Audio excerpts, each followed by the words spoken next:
Today in the grain market, soybeans were steady. The global supplies are good right now, kind of holding the market up a little bit. There really isn't much else in the market to give it this support, but this sideways trade, I think, is consolidative and it's showing that the market still has a little bit of strength here. The futures did have a 13-cent range, and yet we are inside yesterday's range, so that is kind of a recipe of like not much happening here.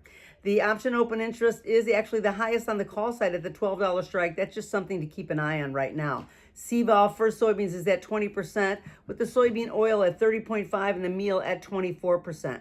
Now, corn was pretty much unchanged. It was a little bit of a mixed bag with that CONAB report that cut the Brazilian production. You thought that that might have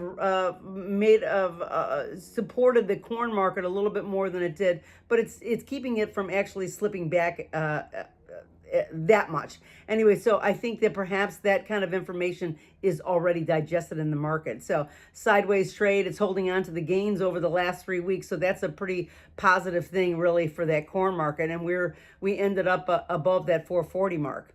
Option open interest has the pretty much the fence at $5 and 460, or $5 to 420 right now. And the market is really staying right in that area.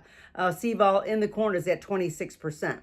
Now the wheat today was a little bit lower. That Russian export prices is on the decline. The futures, had a 17-cent range. We actually had dropped about a dime, kind of negating all of yesterday's gains, but we were able to climb back a little bit. We ended up down a few cents, so showing a little bit of strength here right at the end here. We'll see if we can hang on to that for the rest of the week.